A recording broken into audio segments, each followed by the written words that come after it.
Corona काल में लंबे समय से बंद रहने के बाद आज से राजधानी सहित प्रदेश में बाजार खुले हैं। हालांकि मॉल्स और एसी शॉपिंग कॉम्प्लेक्स नहीं खुलेंगे, लेकिन नॉन एसी शॉपिंग कॉम्प्लेक्स में दुकानें खुली हैं। दरअसल गाइडलाइन के मुताबिक ऐसे बाजार जहां केवल बड़े बड़े कॉम्प्लेक्स हैं और सेंट्रल एसी वाले नहीं हैं, उन्हें खोलने की अनुमति दी गई है। नॉन एसी शॉपिंग कॉम्प्लेक्स में दुकानें एक फ्लोर छोड़कर खोलने की अनुमति है। एक फ्लोर खाली रहेगा, फिर दूसरे फ्लोर पर दुकानें खुली रहेंगी, फिर उसके ऊपर का फ्लोर खाली रहेगा। ये व्यवस्था हर नॉन एसी शॉपिंग कॉम्प्लेक्स का व्यापार मंडल और मैनेजमेंट मिलकर तय करेगा। उधर कहीं पर भी अगर बाजार में कोविड प्रोटोकॉल का उल्लंघन हुआ तो बाजार को 7 दिन के लिए बंद कर दिया जाएगा। दुकानों पर सोशल डिस्टेंसिंग बनाए रखना, नो मास्क नो एंट्री का प्रावधान सख्ती से लागू होगा। जिस दुकान पर कोविड प्रोटोकॉल का उल्लंघन पाया गया तो उसे जुर्माने के साथ सीज कर दिया जाएगा। और चलिए तस्वीरें आपको दिखाएंगे अलग अलग हिस्सों की कि क्या तस्वीरें हैं अनलॉक की। सबसे पहले बीकानेर का रुख करेंगे। सहयोगी लक्ष्मण राघव मेरे साथ जुड़ चुके हैं। लक्ष्मण, कोरोना लॉक है लेकिन प्रदेश आज मिनी अनलॉक है, ऐसे में क्या तस्वीरें देखने को मिली है? चूंकि सामान्य तौर पर जो दुकानें होती है वो 10:30-11 बजे खुलती है, चूंकि अभी गाइडलाइन लगी हुई है तो ऐसे में 6 बजे से दुकानें खुली होंगी। क्या देखने को मिला बाजारों के हालात, क्योंकि हर किसी को इंतजार था कि कब उन्हें मौका मिले व्यापार करने का। देखिए, सरकारी कार्यालय आप देख सकते हैं, यूआईटी की सेक्रेटरी हैं, राउंड कहीं ना कहीं ले रहे हैं और ये सरकारी कार्यालय है, यूआईटी सचिव हैं। तो सर, मिनी अनलॉक के बाद आप निकले हैं, लेट लतीफ़ी की आदत आ ही जाती है सिस्टम में, उसको भी दुरुस्त करना होगा। कितना अलग है, किन चीज़ों पर फोकस रहेगा, क्योंकि आपका जो काम है सीधे तौर पर आमजन से जुड़ा है? ज़्यादातर जो सेवाएं हैं यूआईटी ने अपनी ऑनलाइन कर दी हैं, लेकिन ये बात सही है कि जब लॉकडाउन था तो जो प्लेटफॉर्म हमने उपलब्ध कराया उस पर सामान्य से कम एप्लीकेशन आई हैं। फिर भी लगभग 85% हम डिस्पोजल कर चुके हैं, चाहे बिल्डिंग परमिशन हो, चाहे म्यूटेशन हो, चाहे कुछ और हो। जब लॉकडाउन रहा तब हमने अपनी प्रॉपर्टी और जो प्लानिंग है उसके ऊपर ध्यान दिया। जैसे कि अभी समय देख रहे हैं आप,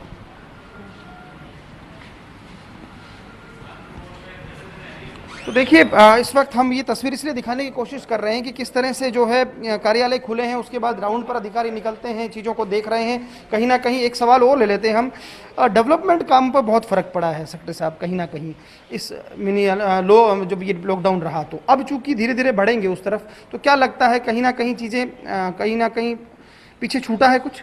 वर्क इन प्रोग्रेस जो भी थे उन पे आपकी बात सही है कि मजदूर कम उपलब्ध हुए, फिर भी जो अत्यावश्यक जो हमारे कार्य हैं जिनका ऑपरेशन और मैनेजमेंट यूआईटी के पास में है उनको हमने बदस्तूर चालू रखा इस दौरान भी।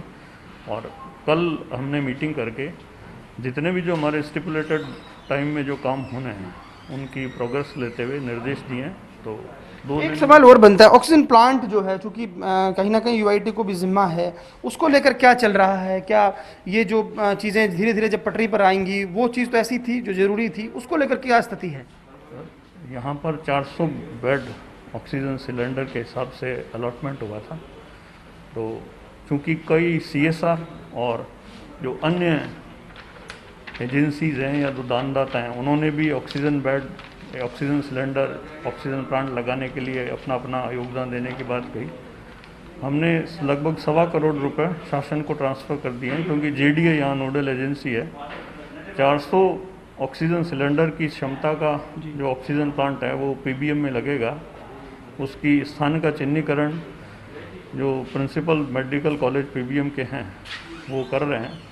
और हमारे यहाँ से हमारा जो इंजीनियरिंग दस्ता है वो डिप्यूटेड हो चुका है और उन्होंने अपनी गूगल जो लोकेशन है उनके साथ में अपनी रिपोर्ट सबमिट कर दी है। बहुत शुक्रिया। देखिए, नरेंद्र राजपुरोहित हैं, सीनियर आरएएस हैं, यूआईटी सचिव हैं, ये राउंड भी ले रहे हैं और कहीं ना कहीं देखिए मिनी अनलॉक जो हुआ है एक तरह से कोशिश यही है कि जीवन और आजीविका के बीच जो संघर्ष चल रहा है इस वक्त, जीवन जितना ज़रूरी है मुझे लगता है कहीं ना कहीं आजीविका भी उतनी ज़रूरी है। और ये सरकारी सिस्टम, सरकारी कार्यालय भी जो धीरे धीरे, हालांकि आप देखिए सरकारी कामकाज तो तब भी हो रहे थे, लेकिन अब चीज़ें चूँकि अटेंडेंस बढ़ाई जाएगी, स्वाभाविक बात है, चीज़ें और भी होंगी। आप देख सकते हैं यहाँ पर जो अधिकारी कर्मचारी हैं मौजूद हैं, कहीं ना कहीं अपना काम कर रहे हैं। तो मुझे लगता है देखिए एक जो कार्यालय प्रमुख होते हैं, चाहे वो यूआईटी के सेक्रेटरी हों, जिला स्तर पर देखें जिला कलेक्टर हों, इन लोगों की जिम्मेदारी है कि अब धीरे धीरे सिस्टम को एक तरह से वापस उसी उस पर गति पर लाया जाए ताकि आम लोगों के काम ना अटकें। और मुझे लगता है यही कोशिश जो है कहीं ना कहीं एडमिनिस्ट्रेटिव ऑफिसर अब करेंगे, क्योंकि देखिए ये समझना होगा कि जिस तरह से हमने पिछले सेकंड वेव में जो कुछ खोया है वो वापस नहीं लौटाया जा सकता, जिस तरह जाने गई, जो चीज़ें आई, जो तस्वीरें बनी। लेकिन अब थर्ड वेव से पहले की तैयारी और साथ ही साथ जैसा कि मैं कह रहा हूं कि जीवन और आजीविका के बीच जीवन और आजीविका दोनों ही बहुत ज्यादा जरूरी है। और हमारे बाकी दो सहयोगी भी जुड़े हुए, जोधपुर से राजीव गौड़ और अजमेर से कौशल जैन अपने साथ जुड़ चुके हैं तस्वीरें दिखाने के लिए। पहले जोधपुर का रुख कर लेते हैं। राजीव, चूंकि काफी समय से व्यापारी ये मांग कर रहे थे कि सभी को दुकान खोलने का मौका दिया जाए और ऐसे में कोरोना लॉक है और मिनी अनलॉक की शुरुआत गाइडलाइन के साथ की गई है। क्या तस्वीरें सुबह से देखने को मिली बाजारों में?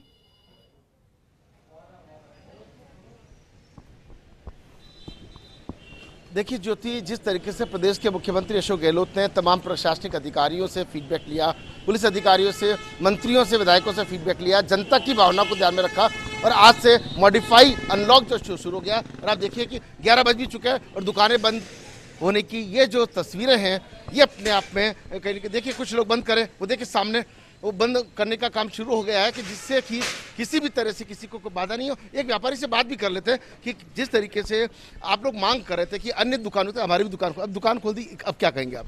दुकान समय की कमी है, सुबह आते हैं 8 बजे, उससे 11 बजे तक तैयारी करते हैं, उतने में ही टाइमिंग हो जाता है। टाइमिंग का इशू है, इतना व्यापार होता नहीं है। तो आप देखिए कि एक और सज्जन जो है दुकान के ताला लगा रहे हैं, समय होने जा रहा है। कुछ और तस्वीरें आपको सहयोगी भवानी सिंह आपको दिखा रहे हैं कि किस तरह की तस्वीरें। इस वक्त हम हाउसिंग बोर्ड के पहला पुलिया के जो बाजार है वहाँ पे मौजूद हैं और यहाँ जिस तरह की तस्वीरें सामने आ रही है, कुछ अभी भी देखिए कि एक इलेक्ट्रॉनिक की दुकान है, अब ये शटर नीचे हो रहे हैं, अब शटर नीचे हो रहे हैं क्योंकि अब समय हो चुका है। सामने एक चूंकि मेडिकल की दुकान खुल सकती है वो जरूर खुली हुई है, लेकिन बाकी अगर किसी भी तक कपड़ों की बात करें, लेकिन सामने एक और दुकान है वो अब सामान अपने अंदर पैकअप कर रहे हैं। तो कुल मिला के कहा जा सकता है कि जो हालात बने हैं ऐसे में जितनी ज़रूरत थी सरकार ने जिस तरह की छूट दी है और ऐसे में देखिए सामने की तरफ भी जो है कोई अपना शटर नीचे करा है, कोई पर्दा। तो कुल मिला के कहा जा सकता है कि जिस तरीके से आज सुबह से 6 बजे से देखा, मिठाई की दुकानें 6 बजे खुल गई थी, कपड़ों की दुकानें 6 बजे खुल गई थी। कुछ गांव से लोग भी चूंकि अनुमत थे आने के लिए वो भी आए हैं, उन्होंने भी शॉपिंग की है, लेकिन अब कल और कर पाएंगे। परसों शाम से एक बार फिर वो जिस तरीके से जो अभी माहौल और परिस्थितियां जो अनुमत की गई हैं उसके हिसाब से जो वीकेंड कर्फ्यू है वो शुक्रवार की शाम से जब हो जाएगा, मंगलवार सुबह तक रहेगा। तो निश्चित रूप से कई तरह की जो तस्वीरें हैं वो चौंकाने वाली भी हैं, क्योंकि अब देखिए सोशल डिस्टेंस की धज्जियां उड़ रही है, एक साथ कितने सारे लोग खड़े हैं। अब देखिए ये कहीं ना कहीं अब ये जो है ना किसी एक व्यक्ति के अंदर कोरोना है तो आगे से आगे फैलता है। आप देखिए चौराहे दूर तक भैरव सिंह ऊपर तक कैमरे करके सारी तस्वीरें जो दिखा रहे हैं, आप देखिए कि ऐसी तस्वीरों से डर लगता है, भय लगता है, क्योंकि कोरोना जो है वो जिस तरीके से डरावनी है। बाजारों में लोग आसपास खड़े हुए हैं। मिनी अनलॉक की शुरुआत हालांकि की गई है, लेकिन हमें ये याद रखना जरूरी है कि कोरोना अभी गया नहीं है। प्रॉपर गाइडलाइन का पालन करते हुए हमें इस जीवन को, इस आजीविका की शुरुआत करनी है। चलिए अजमेर का रुख कर लेते हैं। कौशल हमारे साथ जुड़े हुए हैं। कौशल, हालांकि देखिए सामान्य तौर पर 11 बजे दुकानें खुलती हैं, 10:30 से 11 बजे, और अभी चूंकि गाइडलाइन के मुताबिक 11 बजे दुकानों को बंद करना है। ऐसे में व्यापार की क्या स्थिति है? काफी समय से सभी को इंतजार था, भले वो कपड़ा व्यापारी हो, बर्तन बाजार हो, सभी को इंतजार था। क्या तस्वीर है अजमेर की आज मिनी अनलॉक के तहत?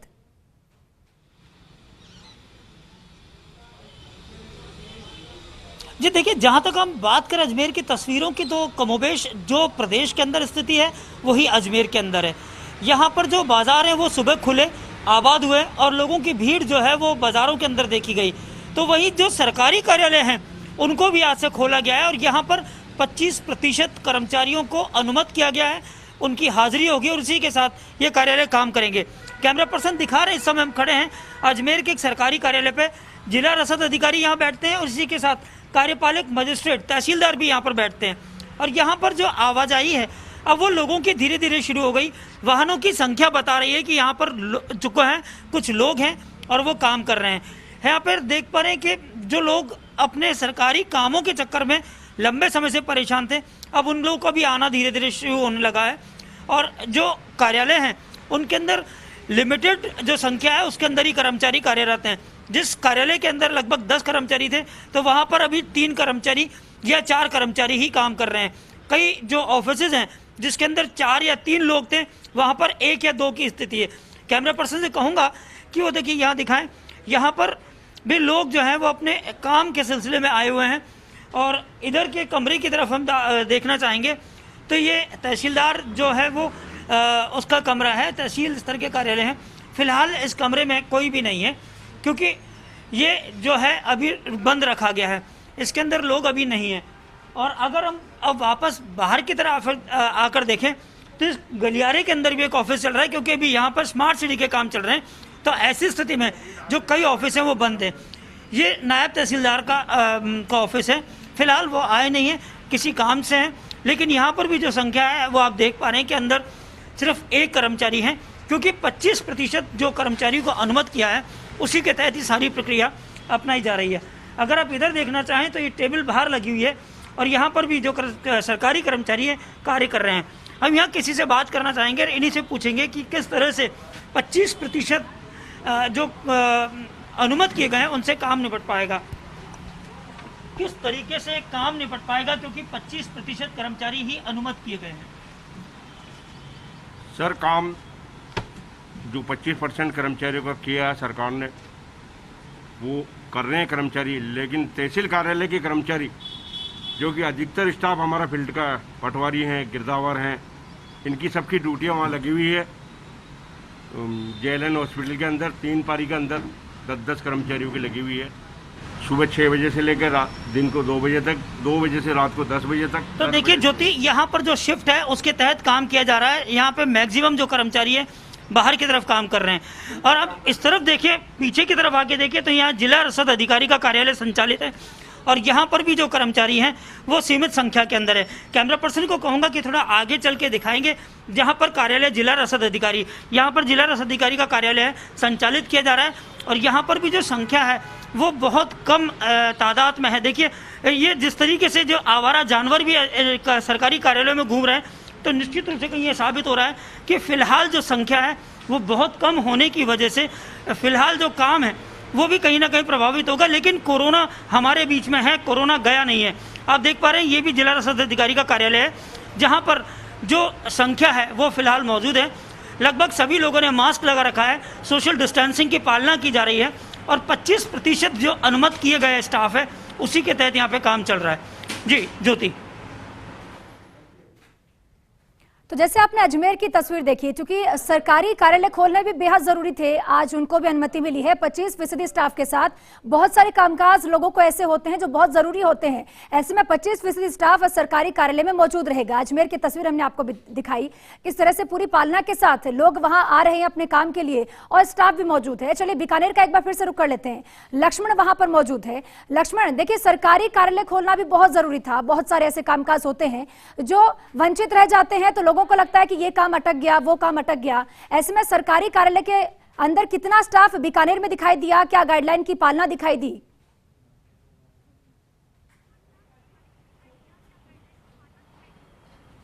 देखिए निश्चित तौर पर यहाँ जैसा कि हम आए उस वक्त हमने ये देखा कि किस तरह से जो है लोग आ रहे थे। निश्चित तौर पर लेट लतीफ़ी एक तरह से आ जाती है, व्यवस्था में आ जाती है जब इतने दिन लॉकडाउन चले। तो अभी भी आप देख पा रहे हैं लोग आ ही रहे हैं। हालांकि ये एक अच्छी बात थी कि UIT सेक्रेटरी खुद जो हैं कम से कम समय पर थे, उस वक्त राउंड ले रहे थे। तो मुझे लगता है कि चीज़ों में धीरे धीरे ढर्रे पर आएगी चीज़। जिस तरह से हमने ये लॉकडाउन झेला है, जो कोरोना की सेकंड वेव के बाद स्थिति बनी, आप देखिए हालांकि कुछ चीज़ें भी हैं जिनको सेट रखना पड़ेगा। ये देखिए आप यहाँ पर लोग काम कर रहे हैं। लेट नहीं आए भाई साहब, आप देरी से नहीं आए क्या? नहीं तो पहले से मैं तो पहले से आया हुआ हूँ। साइड सब बुला रहे हैं इसलिए। अच्छा, मिलने आए हैं। तो देखिए कुछ लोग हैं जो आ रहे हैं, लेकिन वो कह रहे हैं कि अपने पहले आए हुए थे और रूटीन पर आ रहे हैं। तो मुझे लगता है देखिए ये तस्वीर दिखाने के पीछे मकसद यही है, कोरोना से बचना है। लेकिन अब जो जनता के काम है, आम जन के जो काम है, वो भी जिस तरह की गाइडलाइन जारी की गई है, इतने लोग आएंगे उस हिसाब से चलता रहे। हालांकि जैसा कि सेक्रेटरी कह रहे थे कि ऑनलाइन व्यवस्था की गई है, बहुत सारी परमिशंस वगैरह अब ऑनलाइन है। देखिए तो मुझे लगता है कोशिश यही करनी चाहिए, जो सरकारी कारिंदे हैं उनको भी लगातार काम निश्चित तौर पर अलग अलग तरीके से किया जा रहा था। लॉकडाउन था तब भी जिम्मेदारी थी। तो मुझे लगता है अब जो है ये मिनी अनलॉक में हमें कोरोना की जो एडवाइजरी है उसकी पालना करते हुए काम करना है। लेकिन ये समझना होगा कि जिस तरह से जीवन और आजीविका जो बात बार बार चल रही है, पूरे देश में चल रही है, उसमें हमें ज़रूरी है कि दोनों को साधते हुए कोरोना से हम जंग जीत लें। जी ज्योति। लक्ष्मण, देखिए बिल्कुल तस्वीरें आपने दिखाई, चूंकि लेट लतीफी का दौर कुछ दिन शायद जारी रहेगा, लोगों की आदत में नहीं है, लेकिन उम्मीद की जाए कि लोग समय पर पहुंचना शुरू होंगे। चलिए जोधपुर का रुख कर लेते हैं, सहयोगी राजीव वहां से बने हुए हमारे साथ लगातार ग्राउंड की तस्वीरें दिखाने के लिए कि अनलॉक को लेकर क्या तस्वीर है बाजारों में। राजीव, जो लोग पालना नहीं करेंगे, जो दुकानदार जो भी गाइडलाइन की पालना नहीं करेंगे, उन पर किस तरह से कार्रवाई की जाएगी? और चूंकि 11 बज चुके हैं तो क्या पूरा बाजार अब बंद हो चुका है?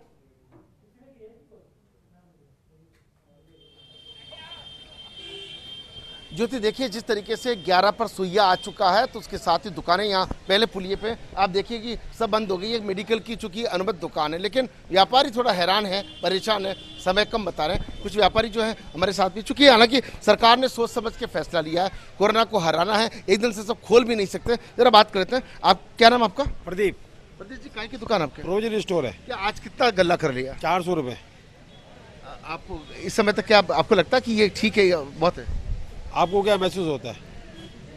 तो देखिए इनके सवाल के अंदर ही जवाब है। क्या आपके काय की दुकान है? किस तरह क्या क्या देखिए जो व्यापारी लोग हैं वो थोड़ा सा हैरान और परेशान है। एक व्यक्ति का प्रोविजन का स्टोर है, 400 रुपए का जो है वो गल्ला किया। क्या आपका नाम क्या है? अरुण। काय की दुकान है? आइस की दुकान है। तो आपने क्या आज कितना गला कर लिया? कुछ नहीं किया, आज यूं ही आए हम तो देखिए कि लोगों की परेशानी। लेकिन एक और तस्वीर आप देखिए, इतने सारे लोग एक साथ हैं और अगर मेरे दाईं और बाईं और भी देखेंगे समय के मुताबिक दुकानें खोलने का समय भी है, तो निश्चित तौर पर अभी इतनी दुकानदारी नहीं हो पा रही होगी क्योंकि ग्राहक इतनी जल्दी बाजार नहीं पहुंचते हैं। अजमेर का रुख कर लेते हैं, कौशल वहां से लगातार बने हुए हैं। कौशल, अजमेर का क्या तस्वीर देखने को मिली? सरकारी कार्यालय खुल गए, लेकिन उसके अलावा क्या कुछ देखने को मिला बाजारों में? कितनी दुकानें खुली दिखी और क्या गाइडलाइन की पालना की गई तय समय सीमा के मुताबिक?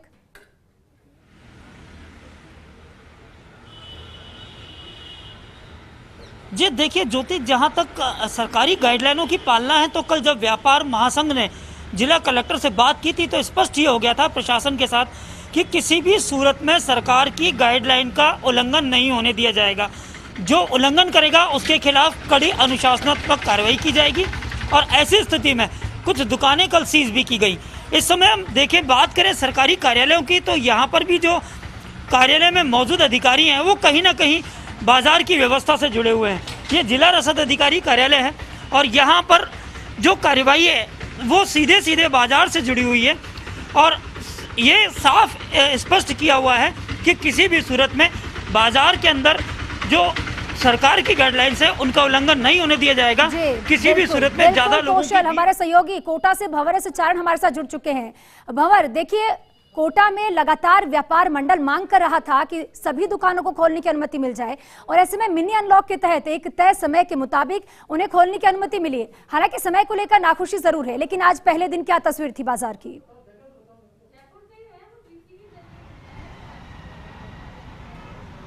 देखिए पहले दिन की तस्वीर मेरे साथी कैमरामैन आकाशदीप आपको सड़कों की सबसे पहले दिखाएं तो सड़कों पर आपको अच्छी खासी इस वक्त भीड़ नजर आएगी। और इस वक्त जबकि मैं आपसे बात कर रहा हूं, बाजार को बंद करने का समय हो चुका है, लेकिन इस वक्त कोटा में ऐसा लगता है कि पूरा सिस्टम कोलैप्स कर गया है। चौतरफा जाम लग रहे हैं। एक साथ जिस तरह से भीड़ बाजारों से निकलकर सड़कों पर आई है उससे हालात बेकाबू हो गए हैं और सोशल डिस्टेंसिंग भी यहाँ पर तार तार होते हुए नजर आई है। तो कुल मिलाकर के कोटा में जो पूरा का पूरा सिस्टम है उसमें शायद अब कुछ संशोधन करने की दरकार है, कुछ नई चीज़ें शामिल करनी पड़ेगी। मेरे साथ कोटा के कुछ व्यापारी हैं, उनसे बात करने की कोशिश करता हूँ।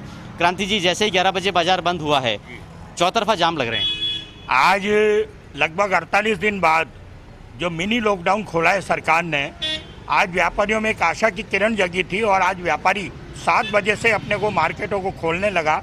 और क्योंकि आज ये शहर में जितने विकास के कार्य हो रहे हैं, पूरा शहर सड़कों से खुदा हुआ है, तो आवागमन के रूप में जिस तरीके से व्यापारियों को परेशानी हुई है, आम जनता को, और ये परेशानी का कारण है कि एकदम जो मार्केट खोले हैं 6 से 11 बजे तक, ये बिल्कुल गलत है। सरकार को चाहिए, अब जैसे बड़े शोरूम हैं, जो दूसरे दुकानदार है, कपड़े के व्यापारी, जूते के व्यापारी, इन पे ग्राहक जब भी जाता है जब उसको आवश्यकता होती है। और ये हमारी सरकार से मांग है कि विधिवत ट्रेड वाइज मार्केट खोले जाएं, जिससे 5 घंटे बाजार खोलने की इजाज़त तो मिली है। अशोक जी, आज जो इस तस्वीर बनी है इसके बाद अब क्या मांग है आपकी? हम ये मान रहे हैं कि आज जिस तरीके से इस समय को दिया गया है इसका कोई उपयोग नहीं है। 9 बजे 10 बजे से ग्राहकों का आना चालू होता है और वो इतनी तादाद में आ जाते हैं कि आज पूरे शहर में जाम लग रहा है। हम चाहते हैं, हम बात सरकार को, अनुशासन समिति में क्रांति जी और मैं दोनों हूँ, हम प्रशासन के साथ बैठेंगे, बैठ के बात करेंगे कि इन व्यवस्थाओं को कैसे सुधारा जाए और जो हमारे दो मकसद है, एक तो कोरोना नहीं फैले और व्यापार भी, आर्थिक स्थिति भी सुचारू रूप से चले, उसी को मद्देनजर रखते हुए आज हमारी पूरी टीम ने कोटा के बाजारों का दौरा किया और जो भी खामियां हमने पाई है उस पर हम चिंतन करेंगे। खामियों पर चिंतन करेंगे। यश भैया, काय का कारोबार आपका है और आज पहला दिन कैसा रहा? आज पहला दिन ऐसा रहा, बस हम लोगों ने शोरूम खोला, हमारा झाड़ू पोछा लगाया और वापस शोरूम क्लोज कर दिया। हम व्यापारी इस जो टाइमिंग्स हैं सरकार के 10 से 6 से 11 के, उसमें खुश नहीं है। सरकार को ये चाहिए कि ट्रेड वाइज मार्केट खोलें। रेस्टोरेंट्स के जो टाइम है वो शाम को 4 बजे से रात के 9 बजे तक कर दें। कुछ फर्नीचर और इलेक्ट्रिकल्स जो मार्केट हैं वो दोपहर में 10 से 5 बजे तक कर दें। अगर ट्रेड वाइज पहला दिन कैसा रहा अगर मैं आपसे पूछूं तो कारोबार के लिहाज से? कारोबार के लिहाज से पहला दिन क्या है, आज सुबह ही 8:30-9 बजे से दुकानें खुलने लगी। अभी अपन मानिक भवन दुकानदार संघ गुमानपुरा में खड़े हैं, तो जैसे ही लोगों ने साफ़ सफाई और अपना झाड़ू पोछा वगैरह करा, उसके बाद जितने भी पुलिस की गाड़ी आ गई और शोरूम बंद करना चालू। चलिए, तो फिलहाल पुलिस की जो गाड़ियां हैं वो बाजार में घूम रही है, बंद करने की कोशिश कर रही है, क्या कहना चाहते हैं आप? मैं ये कहना चाह रहा हूँ जो ये टाइम है इसको 10 से 5 करने में सरकार को भी सुविधा होगी, व्यापारी को भी सुविधा होगी, तो कोरोना गाइडलाइन को भी सुविधा होगी, क्योंकि मैक्सिमम इस इलाके में गुमानपुरा शॉपिंग सेंटर में जो मैक्सिमम शोरूम है, बड़े बड़े शोरूम है। देखिए, व्यापारी हालांकि अभी नाखुश है समय को लेकर, चूंकि समय बेहद कम है, व्यापार आखिर कैसे होगा उन्हें चिंता है। आप सभी का बहुत बहुत शुक्रिया तमाम तस्वीरें दिखाने के लिए कि कहां क्या इस वक्त आज के मिनी अनलॉक के तहत तस्वीरें थी। बहुत बहुत शुक्रिया।